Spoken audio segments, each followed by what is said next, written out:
My name is Will, and I, like Mulder from the X-Files, want to believe. So I've embarked on a journey of discovery. I've talked to people deeply entrenched in the spiritual and metaphysical worlds. I've thrown myself into weird and wonderful experiences. I've even joined a coven of witches, all in the interest of finding something, anything, that will prove that there's something beyond this physical, three-dimensional world we all live in. This is the Skeptic Metaphysician. Hey everyone, welcome back to another episode of the Skeptic Metaphysician. Sadly, I am flying solo today. Karen was not able to join us today, and I know that she's going to be super bummed about this one because she is all about the tarot. And it just so happens that my guest today is known as the tarot wizard. So you know she's going to kick herself. You know she's going to kick me for making sure that this interview happens when she wasn't around. But I want all the answers for myself. So, without further ado, my next guest was born into a family of psychics and ministers. He's a natural tarot advisor who's given grounded and heart-centered advice to thousands of people. Now, he teaches tarot internationally, conducts meditation and past life regressions, and he's even written a book called Magic Channel Tarot Reading with the Tarot Wizard. Now, one of his favorite places to read the tarot is aboard the Queen Mary, and you bet we're going to dive into that one because I'm super curious about it. Now, Jason's also a producer of the best-selling Om chant albums that include Om Sanctuary, Om Eternity, and 108 sacred Oms, which are played in yoga studios and meditation halls throughout the world. I can only imagine that you can only imagine how excited I am to welcome Jason D McKean to the show. Welcome, Jason, to Skeptic Metaphysician. Hello, Will. Thank you so much. And to Karen, I am so sorry that you're missing. Yeah, but, yeah, she is going to be mad. She's going to be mad. Next time. but Will, I'm happy to be speaking with you today. Well, it's truly my pleasure. We have had a tarot reader on the show before, but basically he took a lot of questions from the audience and things like that. With you, because you are the tarot wizard, I think we can dive a lot deeper into the topic of the tarot than we did with the other gentleman. So first and foremost, we need to level set the interview, right? Is this the tarot? Is this what you do for a living? How much experience do you have in the tarot? Yes, it is what I do for a living. And, I've been around metaphysics for about the last 35 years or so. And I've worked with a lot of authors who are name authors, guys like Jess Stern, who brought Edgar Cayce to the fore, Dick Sutphin, who brought Sedona, Arizona into a consciousness there, into the in the New Age realm. His wife Tara Sutphin is my sister, and we have worked in various workshops and a lot of different parts of the metaphysical field for many years. And so I've been around the tarot, but it was about 10 years ago that I just started diving into it, and I think I was ready. I think my age and experience just allowed for me to be ready and to offer my services as a counselor, which, I feel that the tarot is like this perfect guide that allows for one to see all of the spectrum of human experience, and then be able to find where you're at in that spectrum, and for one to see, am I happy with where I am at, or if I need to move through something, to get through a tough place and to get to a more balanced place within myself. Right. So what makes someone decide to become a tarot reader? I mean, there's so many different types of career paths out there. Did you just wake up one day and go, that's it, the tarot, that's what I'm going to do?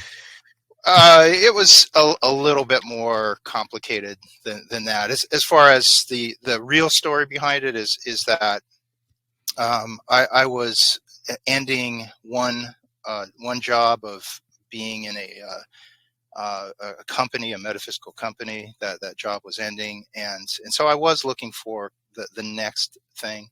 But there was an opportunity in Los Angeles to be in a to be part of a pilot for a reality show that was going to be metaphysically based, and I was asked if I wanted to play the part of a tarot wizard, and I was like, oh yeah, that sounds like fun.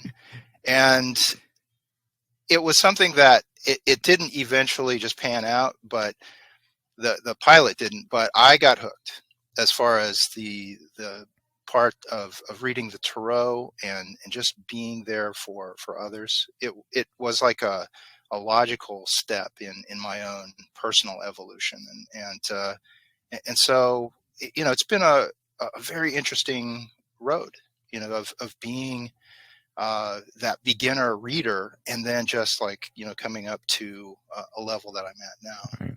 Well, being a reality TV show producer myself, we're going to gloss over the fact that you said that you were asked to play the role of the tarot wizard, and move on to ask you, Yeah. how did you end up learning the tarot? So you decided that you were interested in it.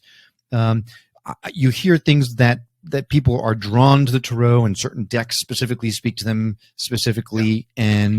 And some people think that speaking with the tarot is a sign that you're conversing with the devil, for example, right? There's all kinds of things, good and bad, about the tarot. So, sure.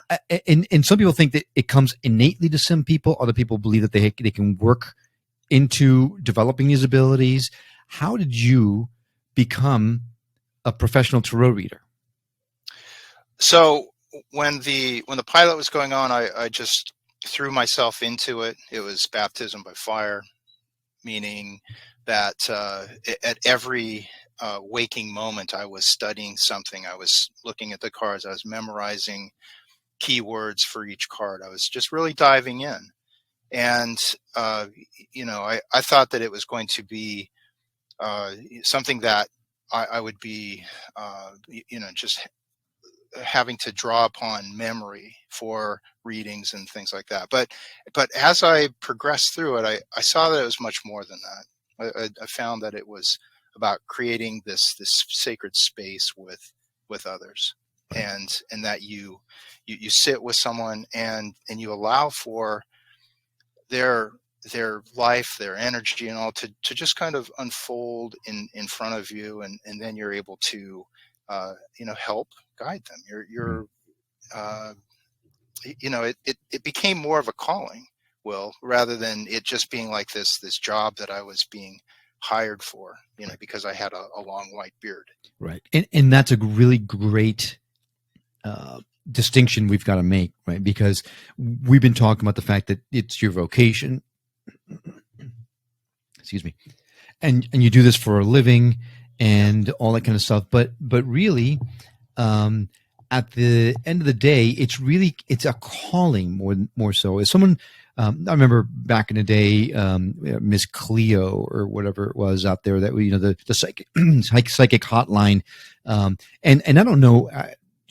I'm sure she was a lovely human being, but at the end of the day, they were just trying to get your $7.50 per minute on this phone call. Yeah. Right. But most of the people that get into tarot reading are really get into it because they want to try to help people. Right. And some folks believe that it's a gift that it was given to them. And you touched on something that was interesting to me. You said you focus on keywords for each of the cards and able to memorize the meaning behind the cards. Now, I've heard, sure, the cards have different meanings. And the gentleman that we have on the show last time actually had a book that he was reading from when he pulled the card that said, "Oh, this card represents blah, blah, blah, blah, blah, blah." But from my understanding, and please correct me if I'm wrong, from my understanding, those keywords, those definitions, or the things that the cards stand for are really meant to be just a door that help bring forth the actual message that is supposed to come out. It's not supposed to be so rigid that says, well, the tower means that you are about to undergo a lot of, death is going to be transformation. You're going on this incredible transformation, but much more so it opens a door, a gateway to the actual message to come through. So it's really tapping into your, I don't want to say psychic senses, but your intuition. Is that kind of how you see it? Yes. Yeah, absolutely. And that's something that I didn't quite understand when I started out. Again, I was looking for it to be a little bit more like like factory work, right? Where it's like you're looking to get a spot on message because that's what the cards say, and it's like next, bring on the next reading, and then Right. you give your message, and then next, Right. and and I found out that it really isn't like that factory work. That you can use the card as a springboard for that intuitive hit that's going to come up, Mm. and oddly enough, it's like you start to see where your own life and your own experiences and just your own intuition, how it starts to come into the blend, the final mix there, Mm. and then you give voice to it, Right. and it's it's that process that in my classes and all, I hope that I give people opportunities to find their own voice and to start creating that mix of intuition and what the cards give us permission to speak about some tough situations. If it Mm. were up to just an individual to pull cards for someone, it'd be like, well, I'm just going to pull the rainbow and unicorn cards for you and say Right. that life is great, right? Right. And then you pull the nine of swords and the tower and these things, and it gives you an opportunity to recognize that we're all going through something, and to see how we can move through those difficult situations. Right. And you mentioned your students, so it's important to note also that not just do you do readings for people, but you actually teach folks how to read the tarot. Is that right? Yeah. Mm. Yeah, it started a few years ago doing live classes in uh, metaphysical bookstores. I'd go to the stores, and maybe they'd offer classes there, and I'd say, hey, I teach tarot, or we can do a meditation or so, and so it started there, and then with the pandemic a year and few months now going, it's like all went online, and so I teach 3 classes a week Mm. in English, and then I also teach in Japan, where with the Japanese community we do a tarot class Wow. that is it's translated. Watashi wa Nihongo ga skoshi hanashimasu, which I beg your pardon. you're right, right. Uh, Basically, that's I speak very little Japanese, and so my wife is Japanese, and after 20 years of marriage, I'm ashamed to say that I still speak Skoshi Hanajimasu. Well, that is very impressive. I know. Is it konnichiwa? Or is Yeah, it, yeah, I mean that's probably yeah. about as far as I've It's like gotten, right? Um, hello, I know a couple of sushi words, but that's really offensive, and I'm not going to say that. But um, like oishi. All right. right, After you've eaten your sushi, mm, oishi kata desu. yep. Um, I was talking more like tuna tataki and things like that. This stuff. It sounds like something off the menu. Yeah, that's pretty much all I know. Right? Exactly. Toro. Right. So, do you feel, since you teach people how to read the tarot, do you feel that anyone can learn to read it, or is it really based on a gift? um, I have seen people who they don't have like a formal knowledge of what the cards mean and all, but they have a knack for uh, that intuitive part of it, and for creating that space, and and delivering a message that is helpful to someone. Yeah, I mean, there are people that they have a longer way to go as far as with the tarot, and like getting all of the mechanics into play of it, which is, again, it's not just looking at the card and saying, well, that means this and that means this, and so that it's where there is this understanding of where a person is at. It's like they're tuning into someone's energy, And whether someone is right across from you, like in live means, like if they're in person, or if they're 1,000 miles away, I find that the ability to tap into someone's energy is still relevant. Mm. Well, so that brings us to a point. I kind of alluded to it a little bit earlier, but I actually have a friend. I know it's an acquaintance, someone I went to high school with, who actually believes to this day that tools like the Ouija board and the tarot and crystals and things like that are tools of the devil, right? That they are everything that you're getting, all the messages that you're getting, that you're imparting, are really not meant to help us. They're really meant to deceive us, lead us in a wrong direction. They feel that it is a sin to tap into these energies, and in fact, we're tapping into Satan, not God, or not the universal life energies. To those people, how can we assure them that this actually is meant to be a tool that is used for good?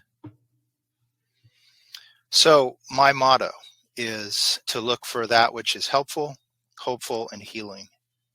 And it's like my path, my spiritual path, has been one of being helpful to others. It's like when I first voiced the it was the Eternal Om back in 1991. That was before you were born, Will. If Well, only that maybe were not, so. but that the energy of that was incredibly helpful to someone, to place them in an environment, this like sound environment, where they could be in a calm space. They could um, they could travel on their own inner spiritual journey, and it just helps create that space for that. And that showed me that it's like, if one's intention is to be of service, to be helpful to others, to not look to uh, control a a person's will. It's like, none of the readings that I give are ones that say, "Oh, you have to do this. You should do this." It's about looking at where they're at, and allowing for them to see where it is that they need to go. As far as it creates again this space of non-judgment, where one can look at their own situation, and come to any sorts of conclusions about what is best for them. It's not about me saying what is best for someone. It's about someone really looking at their own life and saying, you know what, this is what I'm feeling, and this is the direction that I need to go in. And it doesn't always happen right there in the session. It allows for someone to start asking questions about who it is that they are becoming, who it is that they need to be, so that um, I I feel that a lot of what the tarot can help people see is their connection with their own spiritual life, their own purpose, their own divine connection, and that it can allow for them to start to be invested in their life, and to stay connected. So I'm not there to tell someone, again, like what to do, the direction to go in. It's like there's these potentials that are laid out there, and it's for that self-discovery, for someone to say, this is what is drawing me towards this direction. It's a great answer, great points, because we've talked on the show a lot about the fact that everyone has their own path, and whatever path you're on is the exact path for you, right? As long as you're on a path, because we're all going to the same place at the end of the day. So, and I have a part in my book that says, we're not always yeah, we're all on the path, right? But we can be at different points on that path, and it's not about a judgment of saying, well, I'm way ahead of you, I'm more advanced than you. It's just, we're all part of that eternal flow of energy, and so our experiences, our own connections, it will just have us there at a certain point. And I find that the people who come to me with a question, it's like it's usually people, they're in a place of wanting to know. They're in a place of maybe confusion, of uh, not wanting to. Um, well, they're not in a super place, just saying, tell me what my life is, because if someone is in a good place, then they're usually uh, you know not that interested in a tarot reading to verify that. It's mostly when someone is a little bit down or confused. Mm. And I find that it can be very helpful for them to see that someone else sees that the reader can see that, and that the reader can help open up some potentials for them to go in a certain direction. Again, if it has to resonate with the person who is getting the reading, the querent. Right. So have you ever been in a situation where, to your point, someone is down in the dumps and they need a little bit of guidance? They come to you for a reading and you're giving them the messages that you're receiving, and they are getting maybe angry because they don't like the message that they're getting, or they feel this is not at all have anything to do with me. Like, how does someone know that what you're saying is truly a message that's meant to that person, or just your creative being coming up with something that just occurred to you that feels the right answer for them, maybe through body language or something along those lines? There's been a handful, like out of the thousands of people that I've read, there have been a handful. I've had a few hangups, on the phone and where it's like, and is it a hard answer that I'm giving? As far as it can be in the area of relationships, of where someone is wanting something so badly, and then you're telling them no, that's not what I see for you, or that person that you are infatuated with is they're not the one. That's not what I'm seeing. And yeah, it's like there can be the the people who will fight that. And the job of the tarot reader is to give what you get. It's not to just read someone's body language and then just try to appease them. Mm. It's like to trust the tarot, to be in that space, is to not just look for when you're always right, as a reader. It's to be of service, and to give the message that you're receiving. And a lot of times it can be in a place where it resonates with the querent.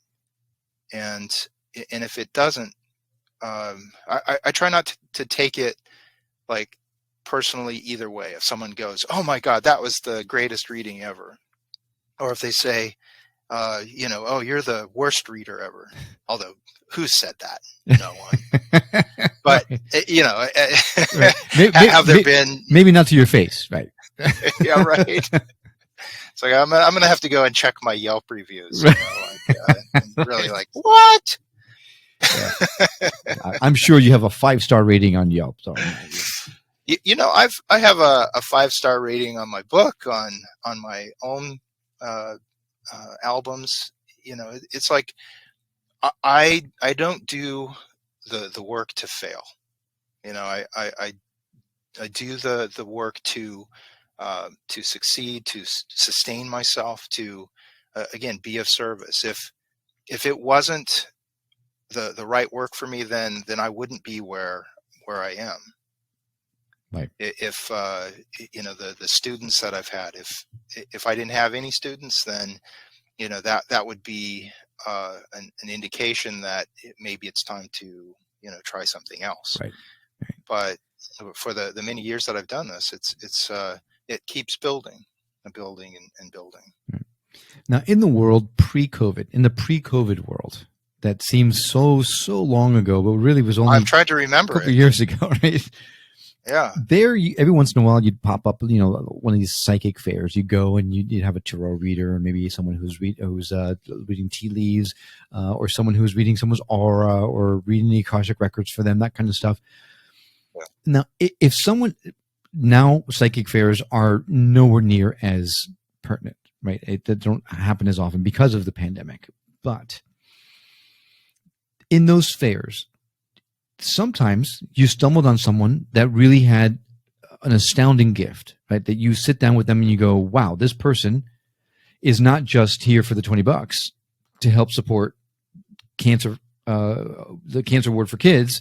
They know what they're talking about. But inevitably, a lot of those folks in these psychic fairs were just the Miss Cleos, right? They're trying to get the money. So in the event that someone does need some help and wants to go the tarot reading route, of course, we want them to go to you because you're the tarot wizard, right? You are the expert. You want them to go to you. But if for some reason they could not reach out to you, what should someone look for in a reader so that they feel confident that this is someone that's going to be able to help them and not just lead them down a crazy goose path? Well, I mean, that's a great question, because anyone who's looking to like cast a black cloud on you, like right out of the gate, and then say, I'm the one who can help clear that. Again, because people will come to a tarot reader because they're in a place of confusion or sadness or so, and so they can be easier prey, right, for any type of practitioner that would like say, I can like sink my claws into this person. And the vast majority of tarot readers that I have worked with, who are colleagues, who work out of the stores and places, are ethical. They're not looking just to sink their claws into you and make you a regular. You become a regular by giving information that's helpful to someone, but looking to help empower someone so that it's not a crutch, that it's like, oh my God, I'm in this state and I need to call my tarot reader now, and it's like, well, you just called yesterday. And not much has like changed between yesterday and today. Yeah, except for you can see if someone is just, if they're not doing the inner work, and being a spiritual person is to know that you have to do the work. You have to take what is sometimes good advice and apply it. And your life doesn't just change overnight. You have to apply things consistently and start a process of rebuilding yourself, or in the spiritual world. I always say that the spiritual path is not the easiest path, because you're cultivating awareness, consciousness, a higher sense of yourself, and perhaps a purpose, and all that you're heading towards. And we get all kinds of levels of questions, everything from relationships to finances to the one's own spiritual path. And I find that my go-to place, or the place that I like to talk with people most is their spiritual path, making sure that they're fully aligned within themselves, that they're not battling themselves as far as the direction that they're headed, and that we look to see that the tarot pinpoints any areas where one might be lagging or not in a nice flow of energy. Okay. So we've been talking a lot about getting answers and what someone should look into in a tarot reader, but the tarot in and of itself, the deck of cards, mm-hmm. How important is that? The actual deck of cards? Is it just a tool that any old deck could do, or is it the deck itself that holds the magic? The deck itself, it's one builds a relationship with it. I kind of stay away from the word tool, or it takes it, like it puts it depersonalizes it, I guess. It does have its say. The tarot does have its say. I use mainly one deck when I'm reading, which is the Wizard's Tarot, because I am the Tarot Wizard. Of course. But the actual art on it is a little bit more gentle than even the Rider-Waite deck. And there are some decks that I can't stand. That they'll have like a visceral aspect, or a darker aspect to them. And I don't think that for what I do, that it serves a purpose to either mystify or to scare someone, who's looking at the images. And there are some cards that hold a lot of energy on them. Just by looking at them, it's like, you can jump back, right. If you're pulling on someone, and like the Three of Swords comes up, and it's like, it's like, why that one? Pretty much anything with swords is why that one to me. Mostly that suit of swords is like, it's pretty dicey and slicey. Pardon the pun, but yeah, absolutely. Wait, I need to get a rim shot on here. I think. Yeah, the swords are a tricky suit. Oh, wait, I did find one. Hang on. I'm not sure if you heard that. Right? Let's do it again. Let's see. Oh, that was terrible. The first time. Did you hear it the first time? Like, it was low. There it is. Okay. Yeah. Good old Riverside. Yeah. I like to, again, be in that helpful space for the querent when I'm reading for them, so that they're not getting any more freaked out than they need to be. Right. Because there's information in the cards, and they're the swords, because the mind, it likes to know. That's that intelligence center within us, that it can be like the one that creates the most problems for us. Right. Because it wants to project out into the future. It wants to know, so that it can move in confidence. And we have these other parts of ourselves, our heart center, the spirit, our body as well, that the tarot represents, that have their say. And so aligning all of these together, so that they're not fighting each other. It's like that when we can align within ourselves, then that makes the expression of that so much easier. Very, very deep point, and I love it. But you almost make it sound like the cards have their own personalities or their own consciousness. Is that what you're alluding to? I feel that everything is energy, and absolutely they will have their own energy in that. I mean, if you look at it, Will, it's like, it's like one is in relationship as a tarot reader with a deck of cards, right? And it's like you spread them out and you're just looking at the backs of the cards. You're not looking at the art on the front. You're not saying, you know what, for this person, I'm going to choose the Chariot and the Hermit and the Four of Swords. Hmm. It's not a conscious effort on the tarot reader's part. It's one of trust that the cards that you blindly quote unquote choose, right, that they will start off the conversation. They will begin the messaging. And that aspect, it can be terrifying, right, for new readers. It's kind of fun, right? It's kind of exciting. It's like, oh, this is fun, it's like a game, right?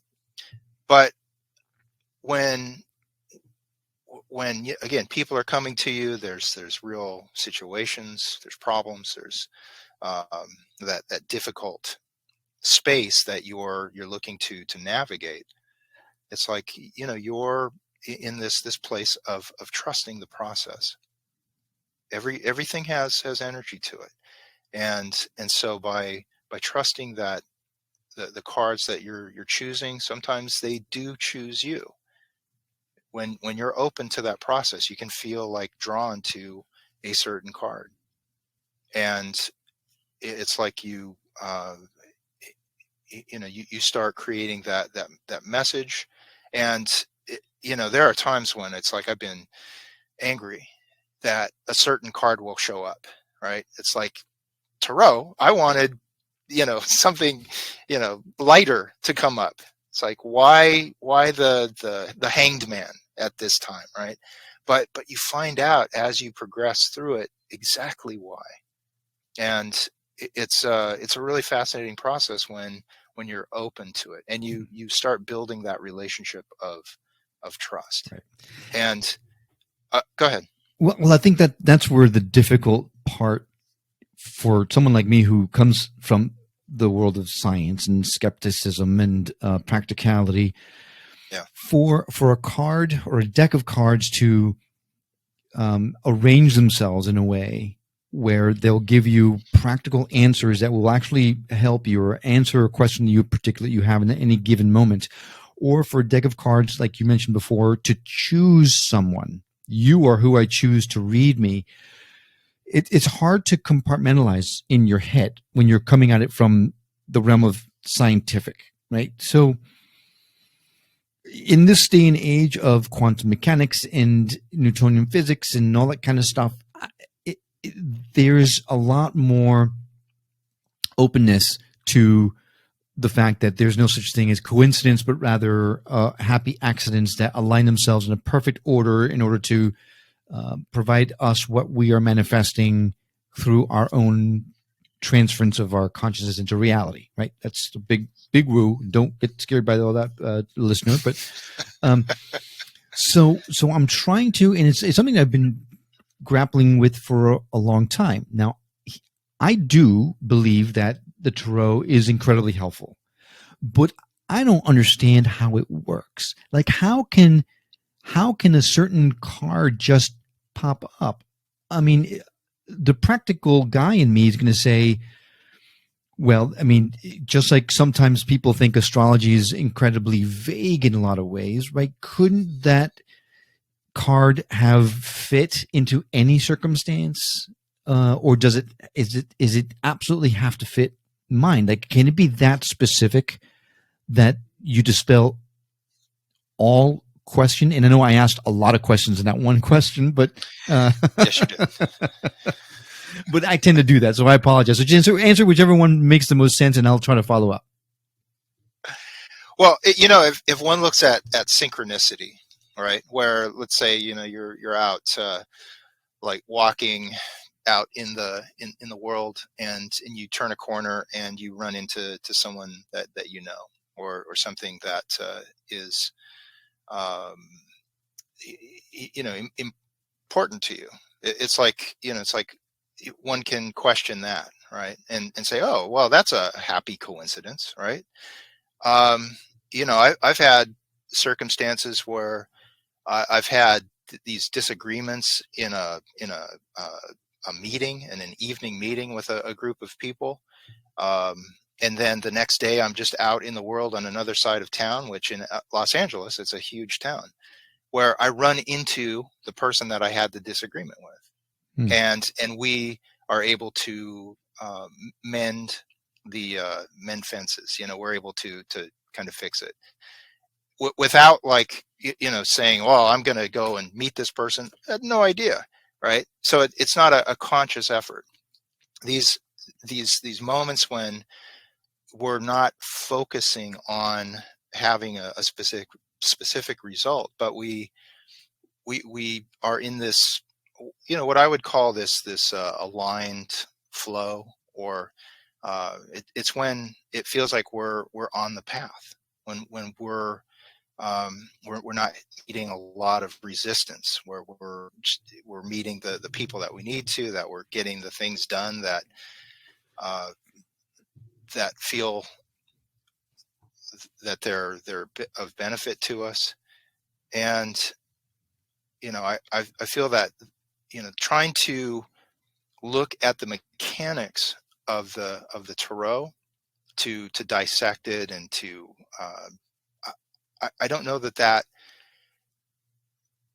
is able. I don't know that we're able to look at that part of spirit and put it under the microscope and just kind of figure it out anyway. And the tarot, it's a combination of things. It's that alchemical spiritual science, where one is using their intellect, their mind, and they're also combining that with their spiritual aspects. It's like a energy healing too. If you've ever been healed by someone who is like manipulating the fields around you, it's like I've experienced it many times, and it's like, I don't know how that worked, right? But I know it worked, right? And I know that the thousands of reads that I've done for others, that it's been an energetic transference, and that some people have been helped, a lot by it. Some, just there's varying degrees of the effects, right, that readings can have for others. And you mentioned alignment, being in alignment. And that really resonates with me quite a bit, because one of the things that I'm starting to really truly understand is whatever it is that you believe is 100% what is true for you. Right? So if you live your life thinking this is all crap, it's all crap, there's no such thing as magic, there's no such thing as tarot, this is not tarot, it doesn't work for me, the readings I get are terrible, it's always wrong, then if you're convinced of that, then sure enough, the universe is going to say, there you go, that's what you're expecting, that's what we're going to make sure that you are 100% correct. But the minute you drop the pretenses and you open yourself up to possibilities, was it Dr. Wayne Dyer mentioned the importance of being open to all things. And the minute that you're open to all things and suspicious of none, when you look at everything with wide-eyed wonder, all of a sudden things that make your eyes grow wide in wonder start happening to you, right? It's truly astounding. The more and more interviews I do, the more the show grows, the more I'm finding this to be 100% the case. So if there was one message I would give to the audience from what you're saying is, if you're listening to this to try to find a reason to debunk this or to think it's bull, you're going to find it.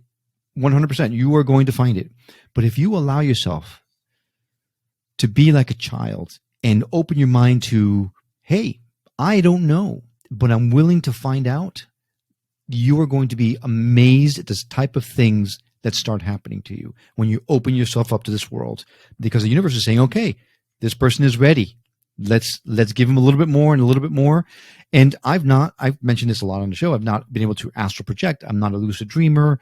I'm not really a tarot reader. I tried the past life regression thing. It's really not been my thing, but little by little, I'm finding that the more I open myself up to things, the more that I'm kind of going, holy smokes, right? There was the 1111 decree, a show that I did a while back, that all of a sudden that number 1111 started popping up everywhere, to the point where one of my guests happened to be from Path 11, the app, the metaphysical app, my Life After Death app, suddenly wanted to be on the show. Every time I looked at the clock, it was 11:11 or something close by. Sometimes it was 4:44, but it was always like that duplicity of numbers. So the more I opened myself up to it, the more I realized that the universe is willing to show me behind the curtain, behind the veil, and that's super important. And the reason why I have peppered you with that same question so often, because it is really important, right? If you are sure it doesn't work, it's for sure not going to work. So, Yeah, and I look to those things as like road signs, along the path, where we can see them and say, oh, okay, yeah. I mean, I'm on the path. I'm staying true to it. But what I again like to look at with the tarot is those areas that we feel fulfilled in, where if someone has a natural talent or an acquired skill set that they are working on for themselves, and if they're blocking themselves, if they're giving themselves any kind of negative self-talk, where it's like, I'd love to do that, but I just can't, because it's I can't make enough money at it, or whatever. If someone is if their soul is connected to some work or a calling that they want to do, and they're holding themselves back, then I look to the tarot to kind of help show someone where it is that they can work on most, so that they can move through those blocks, those obstacles, and feel like they're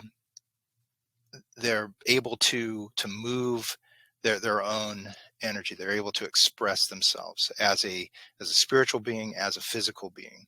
It's like we're here on earth to be both, and to make sure that alignment of who it is that we think we are, who it is that we know that we are, and we have like the talents for it, to be able to put that out there, and to express it, and to see how it lands. And if we need to make adjustments, then we do so.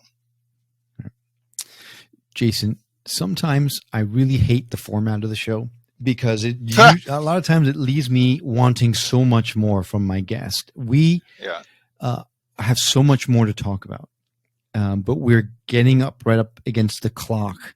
I do want it to. There was a question that you sent me that intrigued me, and it had to do with consciousness. And basically, the question was, does the tarot help to build consciousness? Intrigued me because I wasn't sure in what kind of context you meant that. So I'm just going to open that up to you and let you help me understand where that question came from. So consciousness, as I would define it, is the part of ourself that can like be outside of ourself, where we're looking at our actions. Let's say we go on autopilot, like our spouse is like saying something to us, and then we get triggered by it. Or I'm thinking specifically of my wife saying, hey, it's like, take out the trash, right? And I'm going, but I'm in the middle of watching this, or whatever, where I just go into like some auto response, and then it's like there's like this sound of like the heavens opening, oh, and then I can have my higher consciousness like lift out, right, and say, ah, I see what you're doing. You're like responding in this negative way because it's like you're not getting your way, whatever. It's like it's that part of us that can see our actions, that can monitor our thoughts and feelings and all. And with the tarot, because it looks at like the minor arcana, the four suits, looks at the spirit, the emotions, the mind, the body, like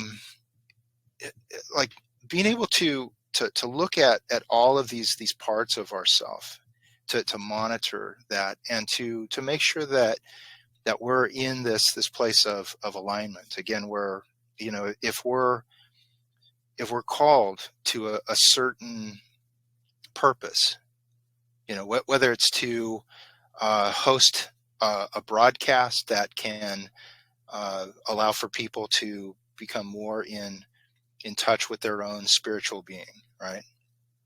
If that's your calling, then it's not just about having that fire inside, that energy of like, yeah, that's what I want to do. That's what gets me up in the morning, right?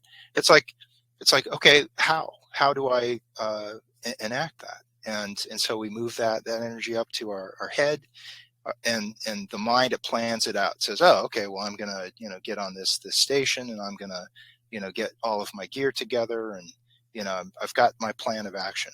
And then it's about expressing that, putting it out there, the actual work of acquiring the goods, so that you can sit down and begin your broadcast, right? If one area of that, if one gets stuck in their head and says, oh boy, that's going to be a lot of work. Do I really want to do this? It's going to cost this, and I've got to line up guests, and it's too much effort. Or it's like, who am I to like do this? This might be suited to someone else, for them to do it better. And we can fight ourselves, right? That inner battle can rage, and for I know that well. To be able to like step back, right, and monitor that within ourselves, and say, you know what, I see these parts of myself that are like wrestling, and I want to bring them together and start the process, and we'll figure it out along the way. It doesn't have to be perfect, but let's look to make progress in it. And so that's how I see how we can start to raise that awareness within ourselves, so that we're able to make that progress, and we're able to fulfill what our spirit is looking to do while we're here on the planet. Two final questions. One's heavy, one's not. Here's the heavy one. Does someone need to be afraid about hearing about the fact that they're going to die in a tarot reading? When I'm reading on the Queen Mary, all right, it's usually at like Halloween time, and it's like the big tough guys who will like come up, and it's like, well, tell me when I'm going to die, and they're joking it up with their friends, and my response is, I'm not going to tell you how you're going to die, but I'm going to show you how you can live. And it's like we all die. I mean, that's just a gimme. As far as there's that transformation part, right? As far as what happens after our body dies, that is all our own journey. But I will, if someone is interested in that, it's like we'll look to see if they need to do some planning for that, if they need to craft a will and things like that, again, to be very practical about it, or to start the process of forgiveness. I once did a reading where I asked, what do we take with us when we die? And it was all this heart energy that was coming up. And if we're in a place of pain, we can take that. If we're in a place of anger, of holding something against someone else, maybe we have to resolve that down the road. But it was all this heart connected energy that was like, it amazed me. And it was like, damn, it's like I want to be able to let go of anything that I'm holding against anyone else in this life, because I don't want to take any negativity with me, Yeah. So I hope that answers that question, as far as like, it's not a great question to ask. It's like, when am I going to die? Right.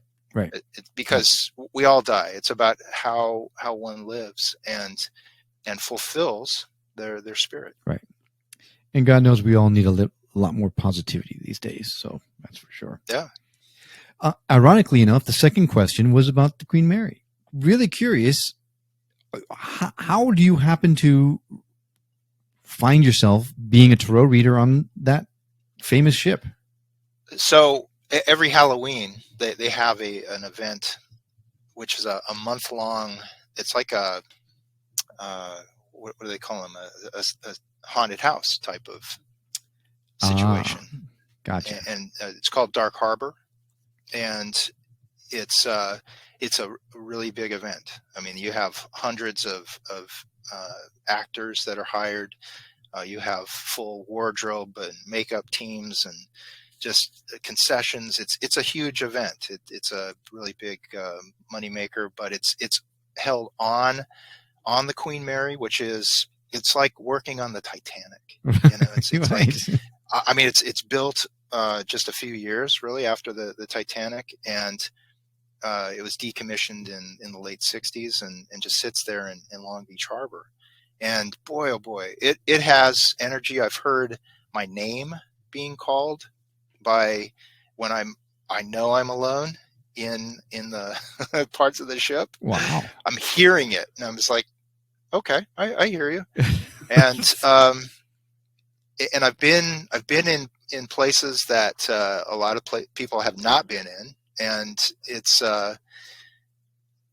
it holds energy. It's iron, right? Most of the ship, and so it can hold a lot of the past. It's seen its share of trauma. It's seen a lot of joy as well. And when I'm reading there, when one reads, one is open, and I've had like some incredibly connected readings with people. Some it's just like quick, it's like it's almost like a carnival type atmosphere.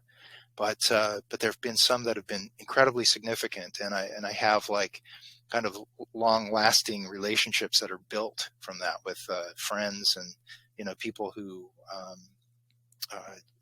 we continue to engage afterwards. So it's like amazing. Well, it sounds like a lot of fun, that's for sure. And that Dark Harbor event, that's certainly something I'm going to look into, because that's right up my alley. But and it's been, they haven't had it now for a couple of years because of the COVID pandemic, right?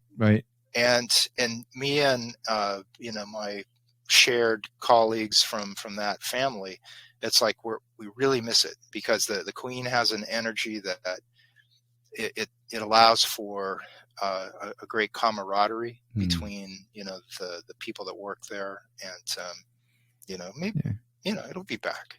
Yeah, it'll be back. Well, here's hoping. Yeah, I'm sure it will.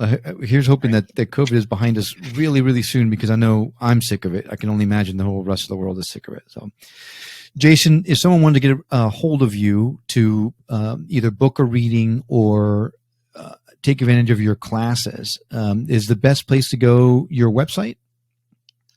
Yes. Jason D McKean, JASONDMCKEAN.com. I'm also on Facebook and Instagram, and you can contact me through email or text through phone. Okay. But the social medias, that's what they're there for, is to follow or friend, and And yeah. So I'm not sure if we want to give out your phone number. Maybe we do, but we'll talk offline about that. But your website, your Instagram, it's on my website. Oh, well, there you go. I won't even worry about it then. So you heard it. You can go to jasondmckean.com, or you can find him on Instagram at JasonTarotWizard, or on Facebook at jason.d.mckean. I'm going to lay all of those direct links in the show notes so that you don't have to go and run for a piece of paper and a pen right now. You can just go to skepticmetaphysician.com and you'll find those direct links there. Jason, it has been absolutely fascinating talking to you today. Thank you so much for coming on the show. Oh, thank you, Will. And I look forward to speaking with you again, and finding out, are you really skeptic about metaphysics? That is a peek behind the curtain that maybe not going to be open for public. But to your point, I think there is a lot more we can talk about. So we should certainly look into the possibility of having you back on the show. We didn't even talk about Ohm Dog, and I'm really curious about that. But we'll talk about it later. Right? Yeah. Right? All right. Well, thanks again, Jason. I really appreciate it for coming on. Thank you, Will. Yeah. Many blessings to you. Yeah, likewise, right. And thank you, listener, for coming along on this journey of discovery with us. We'd love to continue our conversation with you on Facebook and Instagram, so please feel free to find us there under @Skeptic Metaphysician or at skepticmetaphysician.com, where you can find the direct links not only to our social media platforms, but also to that of our guests. And you can even find a direct link to the book that he's written there as well. As always, if you know someone that would benefit from hearing the messages we've shared on this show or any of our others, I hope you'll consider sharing us with that person. It will help grow the show and may just help someone else come to terms with the fact that we are so much more than just this three-dimensional body that we inhabit. Now, did you miss any of our show today? Not to worry. All of our shows, including this one, can be found on our website. Yep, skepticmetaphysician.com. We got to plug it at least 3 times on every show, or you don't go to it. And for a limited time, you can now enjoy all kinds of discounts from some of our past guests on their services just by signing up as a member. The membership is absolutely free, and you'll get the added benefits of the discounts as well as the chance to never miss a show immediately once it's been published, and you'll gain access to our in-depth articles on the topics, and you can even subscribe to the show or leave us a review or voicemail directly on the site. Now, I hope you enjoyed this episode as much as I have. Sadly, that's all I have for you today. Thanks again for joining us on this journey of discovery. We'll see you on the next episode of The Skeptic Metaphysician. Until then, take care.